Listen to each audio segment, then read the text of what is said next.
విజయ్ దేవరకొండ రష్మిక మధ్య రిలేషన్ గురించి ఎన్నాళ్ళుగా ఊహగానాలే ఉన్నా ఇప్పటికీ వారు ఎప్పుడు ఎలాంటి క్లారిటీ ఇవ్వలేదు. ఇద్దరూ కలిసి హాలిడే ట్రిప్స్ కి వెళ్లడం, ఇంటర్వ్యూలో కలిసి మాట్లాడుకోవడం, సోషల్ మీడియాలో చిన్న చిన్న హింట్స్ వల్ల ఫ్యాన్స్ మధ్య ఆసక్తి ఏ స్థాయిలో ఉందో అందరికీ తెలిసిందే. ఇప్పుడు విజయ్ నటించిన కింగ్డమ్ సినిమా విడుదలై మంచి స్పందన అందుకుంటున్న సమయంలో నిర్మాత నాగవంశీ ఓ ఇంటర్వ్యూలో ఆసక్తికర విషయాన్ని బయటపెట్టాడు. విజయ్ ఫ్యాన్ అయిన Rashmika cinema first day Hyderabad లోని శ్రీరాములు థియేటర్ లో చూడాలని చాలా ఇష్టపడిందట. కానీ అక్కడ పబ్లిక్ క్రౌడ్ ఎక్కువగా ఉంటుందని, కొన్ని సెక్యూరిటీ ఇష్యూస్ ఉండొచ్చని చెప్పి ప్రొడక్షన్ టీం అలా చేయొద్దని సలహా ఇచ్చిందట. దాంతో ఆమె భ్రమరాంబ థియేటర్ లో సినిమాను చూసిందట. అయితే ఆశ్చర్యకర విషయం ఏంటంటే రష్మిక అక్కడ తన అసలైన రూపంలో కాదు, డిస్క్లోజ్ లో వెళ్ళిందట.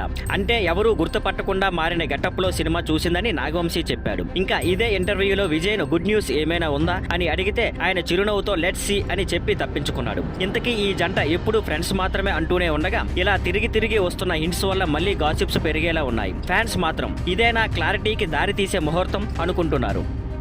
Thank you for watching. Please like, share and subscribe.